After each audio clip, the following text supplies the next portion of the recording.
When it comes to electric trucks, everybody wants to know about towing and how it might integrate into their life. Well, here I am today with my F-150 Lightning. This has the extended range battery pack, so theoretically 320 miles of range. And this is a good example of the kind of thing that I end up doing regularly. If you've seen some of the other videos on the channel, you know that we're kind of weekend warriors out here. So today I have to go get more retaining wall blocks because we're doing some excavation down there for an addition to the house. And part of that means moving some of the trails that we have connecting various parts of the property with one another. So obviously the solution is to hitch up the trailer because a pallet of the retaining wall blocks that we're looking for is about 3,000 pounds or so. So I'm going to get 6,000 pounds of blocks on this trailer. This trailer weighs about 3,700 pounds or so. So that puts this pretty close to the max tow rating of this F-150 Lightning and definitely over what I could do as far as the bed in the back. I find myself doing this kind of thing on a pretty regular basis, which is why I have the trailer in the first place and why in the past I haven't really used a pickup truck to tow, because oftentimes the things that I'm hauling are simply too heavy to put in the bed of a pickup truck, even a 3/4 ton or 1 ton truck, because again, I'm trying to get about 6,000 pounds of blocks, but I can definitely put those on a trailer and you can tow it with a wide variety of SUVs as well, not just full-size trucks. I've also been using this F-150 Lightning as a commuter vehicle, and thankfully I can charge at the office since it's my office and I can decide whether I want to charge there. So if I hop inside, you'll notice that the vehicle now says it has 88% battery left. It was 100% when I left the office, so it consumed about 12% of the battery to get home. And if I hop over here, you can see that it has automatically noticed that the trailer's connected. One nice touch is that if your trailer weight varies a great deal, you have the option of updating the weight here, so it's going to use that for the calculations. It's a 10,000 pound GVWR trailer, so you can see now it says 141 miles of range. But if I go over here and choose update weight, right now it is empty. So if I go to this screen, I can then dial the weight down to about 3,500 pounds, which is what it weighs now. Hit confirm, and then theoretically that's going to help the vehicle out as far as estimating range. Now, it's not a 100% dynamic system because you'll see over here it says 141 miles still. I haven't done enough towing with this trailer yet for it to have a more complex set of numbers and data in order to really interact with that trailer just yet. Step 2 in the Monday afternoon weekend warrior routine is grab some gloves and head over to Home Depot.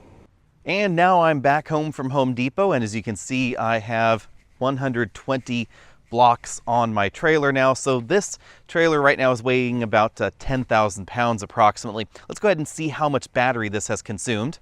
If I go ahead and hop on in, turn on the truck, first thing you'll notice is, of course, that it has the trailer connected. So it says that the range has been revised here. So it says 112 miles of range left with this particular trailer now connected to the truck. And as far as battery percentage goes, we're now down at 77%. So towing that 10,000 pounds up from Home Depot only cost me 11% battery. So you can see on a weekend, I could definitely do a bunch of these trips. And if I had the 80 amp charge station, the one that's included with this particular truck, I would be able to recoup the range in relatively decent order. So if you're doing the kind of trips that a lot of people do where you're going 20 miles, maybe 30 miles to Home Depot, bringing everything back home, and you have the ability to plug it in, suck down power at 80 amps, you would probably be able to have an entire weekend working with this kind of load, absolutely no problem.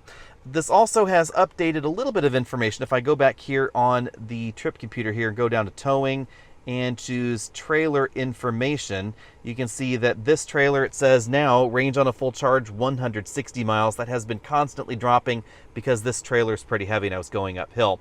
So Ford has done a pretty good job of trying to give you information that's useful. Obviously, as I have said before, if you need to tow these kind of weights, 200 miles, 300 miles, then this is not going to be a good choice for you. You're going to want something with a gasoline engine or a diesel engine, or of course the Ford F-150 Hybrid, which is going to give you better fuel economy and a lot of the same benefits that we find in the full electric Lightning for less money and of course with longer range because of that gasoline engine. I like the fact that the hybrid version of the Lightning also has the off-board power ability, so you can power your saws or your tools or your home if you need to. But over here in my driveway, I have the other option good for people that need to tow large amounts long distances, which is the General Motors 3-liter inline-6 turbo diesel in this Chevy Silverado. It's also available in the GMC Sierra.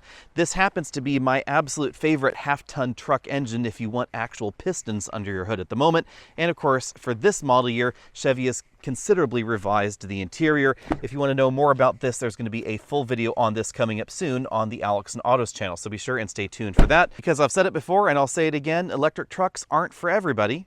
But electric trucks are far more capable than a lot of people want to give them credit for, and as long as you're realistic about your use case and what they can do and what they can't do for you, something like this is going to be an excellent option. As always, hit that subscribe button so you can be updated on all of my latest videos, including lots of content coming up on this F-150 Lightning and of course our Rivian R1T as well. Find me over at facebook.com/AlexandAutos, Instagram, Twitter, all of those social places, and I'll see all of you next week.